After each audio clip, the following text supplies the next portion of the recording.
The winter morning was crisp and clear when Samuel Mitchell first saw the small figure trudging through the snow toward his ranch. At 62, Samuel had lived alone on his sprawling Montana property for the better part of a decade, ever since his wife Martha had passed. The sight of anyone approaching his remote homestead was unusual enough to draw him to the front porch, coffee cup in hand. As the figure drew closer, Samuel could see it was a young woman, probably no more than 30, carrying what appeared to be a heavy bundle. Her movements were labored, and even from a distance he could sense her exhaustion. Something about her determined but desperate progress through the deep snow stirred his protective instincts. When she finally reached his fence line, Samuel could see her more clearly. Her name was Anna, though he would not learn that until later. She was thin, clearly undernourished, and her clothes were inadequate for the harsh Montana winter. But what struck him most were her eyes, filled with a fierce protectiveness as she clutched her bundle close to her chest. "Ma'am," Samuel called out, setting down his coffee and walking toward her. "You look like you could use some help." Anna stopped, her body swaying slightly from exhaustion. She looked at Samuel with the wariness of someone who had learned to be cautious of strangers, but also with the desperate hope of someone who had few options left. "I am sorry to bother you," she said, her voice barely above a whisper. "I was hoping. My car broke down about 5 miles back. I have been walking since yesterday evening." Samuel's experienced eye took in her condition. The exhaustion, the inadequate clothing, the way she held her bundle as if her life depended on it. Whatever had brought this young woman to his doorstep in the middle of winter, she needed help immediately. "You are not bothering anyone," he said firmly but kindly. "Come on up to the house. You look frozen clear through." Anna hesitated for a moment, then seemed to make a decision. As she moved closer, Samuel could hear what he had suspected, the soft sounds of not one but multiple infants. The bundle she carried so protectively contained babies. "How many little ones do you have there?" Samuel asked gently as he opened the gate for her. "3," Anna replied, her voice filled with both pride and worry. "Triplets. They are only 6 weeks old." Samuel felt his heart clench with compassion. This young mother had been traveling in winter conditions with 3 newborns. Whatever circumstances had led to this situation, his immediate concern was getting them all somewhere warm and safe. "Well then, we better get all of you inside right away," he said, his voice taking on the gentle authority of someone accustomed to caring for vulnerable creatures. "Those babies need warmth, and so do you." As they approached the house, Samuel could see that Anna was fighting back tears of relief.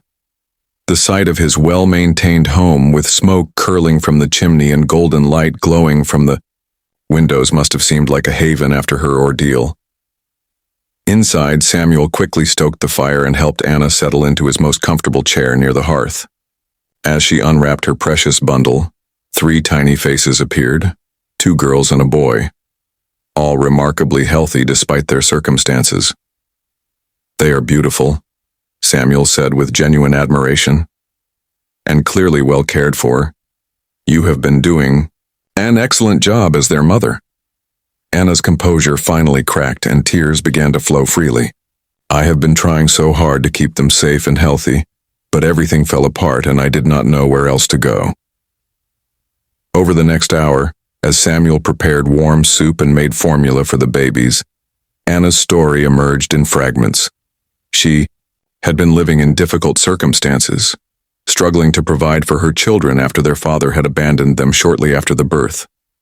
When she lost her housing, she had decided to travel to a distant relative, hoping for help. But her old car had broken down in the middle of nowhere, leaving her stranded with 3 infants in freezing weather. "I kept thinking about my babies," she said, gently feeding one of the little ones. "I could handle being cold and hungry, but they needed to be safe and warm. When I saw your light in the distance, it felt like a miracle." Samuel watched this brave young woman caring for her children with such tenderness despite her own exhaustion and fear. He thought of his own Martha, how she had always wanted children but had never been blessed with them. He thought of the empty bedrooms in his house, the silence that had filled his days for so many years. "Anna," he said quietly, "I want you to know that you and your babies are welcome to stay here as long as you need. I have plenty of room, and frankly, this old house could use the sound of children." Anna looked at him with amazement. "I could not possibly impose on your kindness like that. You have already done so much." "It would not be an imposition," Samuel replied firmly. "It would be a blessing. I have been rattling around in this big house for years, and having a family here again would bring it back to life." He paused, then continued with gentle sincerity. "I am not asking for anything in return except the pleasure of watching those babies grow up in a safe, warm home. If you are willing to stay, we can figure out the details as we go."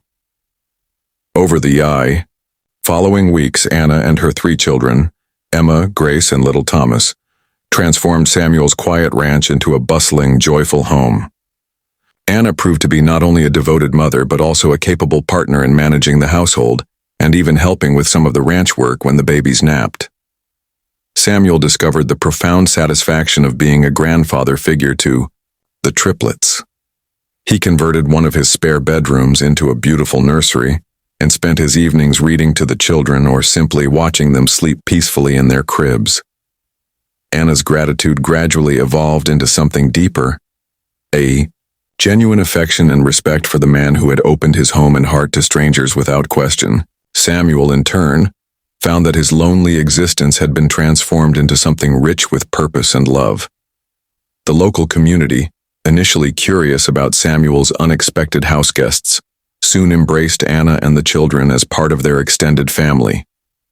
The story of the rancher who had rescued a young mother and her triplets became a source of inspiration, reminding everyone of the power of simple human kindness.